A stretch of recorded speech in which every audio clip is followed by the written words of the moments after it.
An ordinary day, January 3rd, 2026. A soft snow is falling on the platform, and children are delighting in the rare chance to throw snowballs while waiting for the train. Today, the wind plays with the snow like a cellist, creating whimsical swirls in the air. Everything seems peaceful.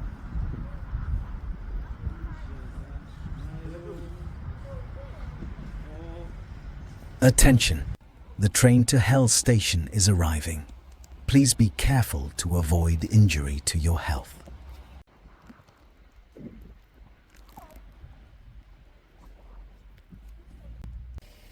In the distance, the lights of the train to Hell appear. We will step into this warm carriage, which in a moment will carry us back 92 years into history.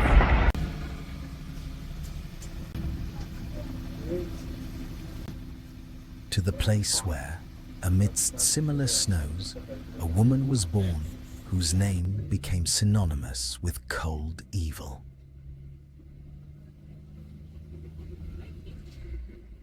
Time is a circle. My destination is hell. I stand by the window, inhaling the cold smoke of memories. She was born on May the 30th, 1922, in Hamburg.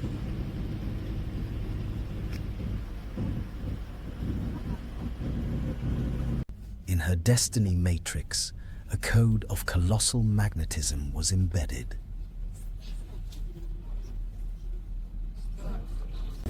But as Friedrich Nietzsche said, if you gaze long into an abyss, the abyss also gazes into you.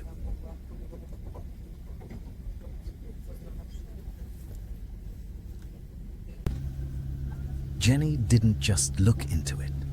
She made the abyss her home. In prison, she awaited not the gallows, but a triumph. Guards supplied her with French lipstick and coaty nail polish.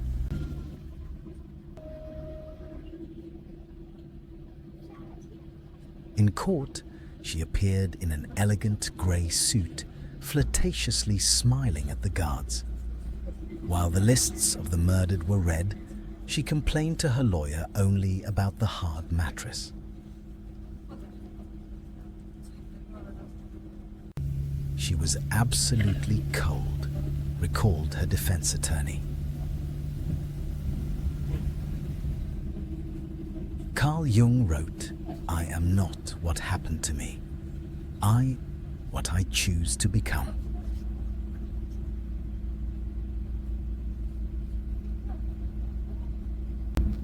She chose a path where beauty serves decay. We are traveling into the heart of this cosmic era.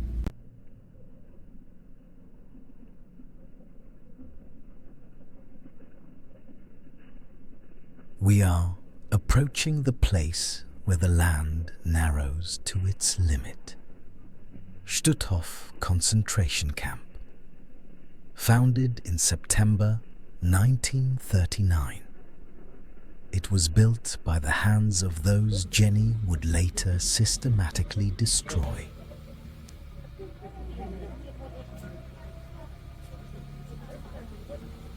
Before the war, she was a waitress, but in 1944, she found her true passion. Her salary of 185 Reichsmarks and SS privileges opened a world of luxury to her. Jenny glowed with joy when spending blood money on Rouge Baiser poppy red lipstick and coaty nail polish in Dusty Rose.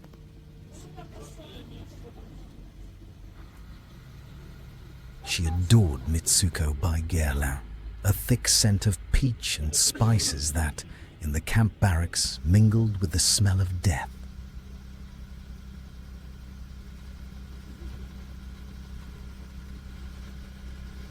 She was a gourmet.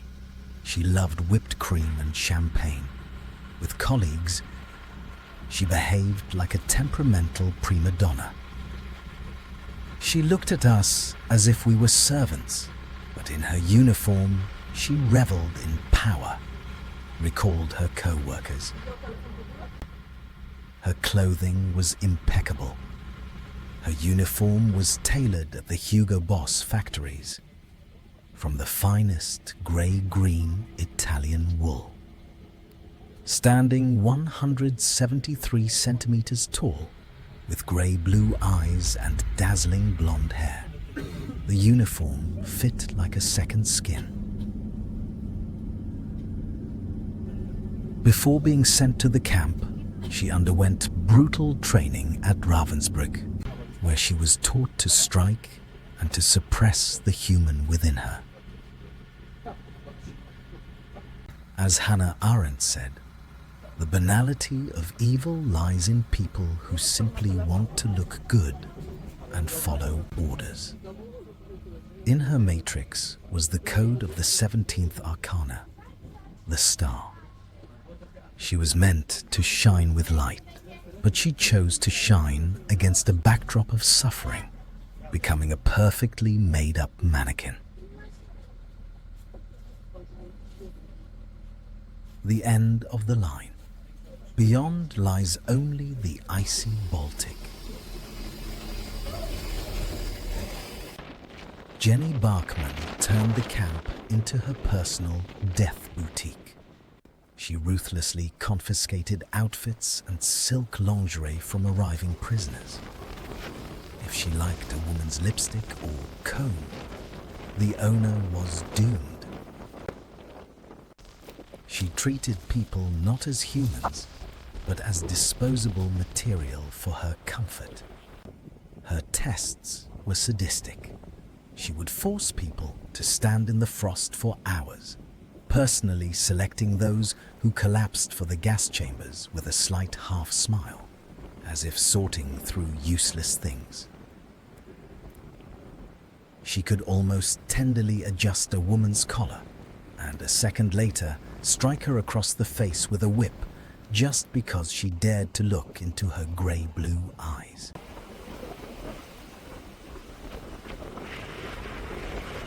In her spare time, she returned to her apartments, a cruel allegory of comfort amidst hell.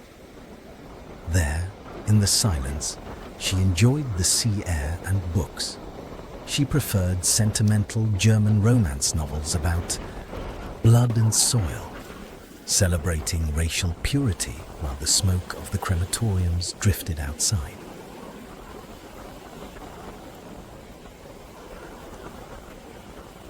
Today, only the birds by the lamppost remain, witnesses to how the longing for beauty can turn into refined evil.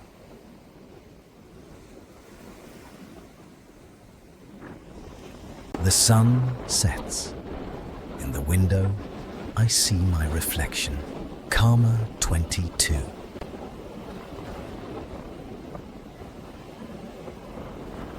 My bell tolls in unison with this train.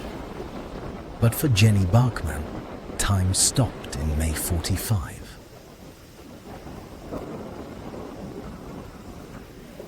She tried to flee, trading her uniform for the rags of a refugee. But in May 1945, she was recognized and arrested in Gdansk, in the Wrzeszcz district. She was identified by former prisoners. At her trial, she turned the defendant's dock into a stage.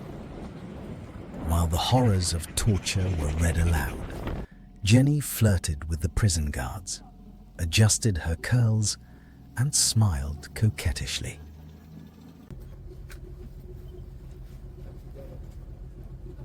She was certain her beauty was a shield. In her solitary cell, she told her lawyer, "I did nothing wrong.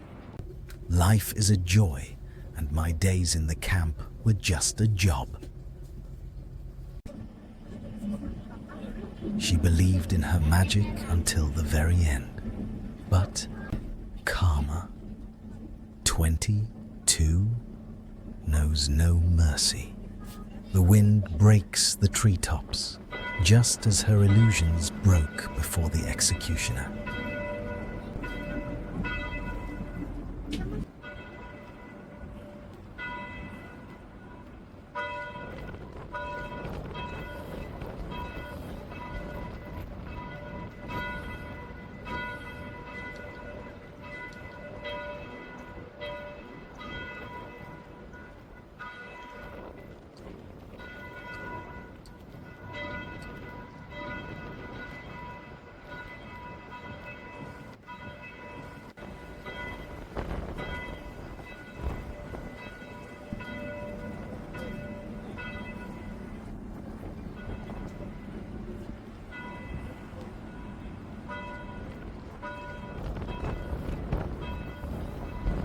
The bell tolled for them. Today, every sound in this journey is not accidental. These are signs emerging through the roar of the train and the whistling wind. The hiss of the doors cuts off the past, but opens something greater. Dr. Raymond Moody, who devoted his life to studying what awaits a person beyond, said that at the moment of transition, the soul sees its entire life not as a series of events, but as the sum of the good done or the pain inflicted. If this is so, what did Jenny Barkmann see after working at Stutthof for exactly 168 days? In those 6 months, more than 15,000 people were destroyed.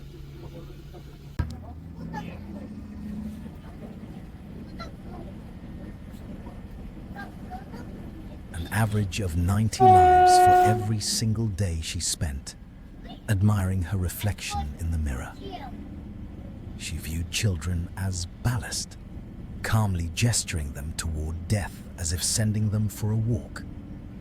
As a philosopher wrote, there is nothing more terrifying than seeing tormented people meeting their death at the hands of a person with an absolutely angelic appearance. She made her choice at the cost of thousands of lives, and that choice led her to a fatal lie. July 4th, 1946 marked her personal finale. On this day, Jenny Barkmann was publicly executed by hanging on Biskupia Gorka hill in Gdańsk. She stood on the platform, her hair still perfectly styled, before a crowd of thousands, until the noose ended her earthly path. She deprived herself of a future the moment she decided her lipstick and comfort were worth more than human breath. Viktor Frankl, who survived this hell, believed that forgiveness is a private matter for the victim.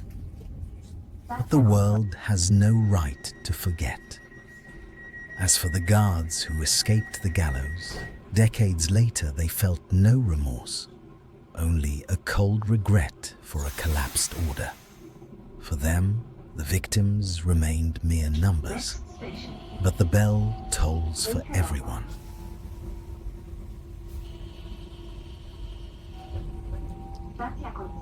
What do you feel when looking into the eyes of this history?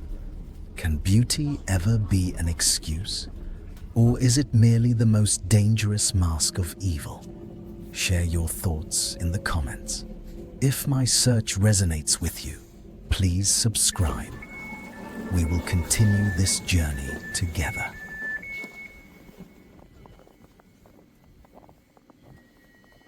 I step out onto the platform of 2026. As George Santayana said, those who do not remember their past are condemned to repeat it.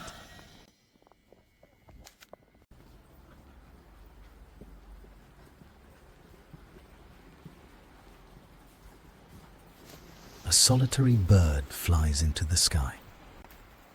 Only silence remains, and the crunch of snow under my feet. The sound of the footsteps of a person who chose not to forget.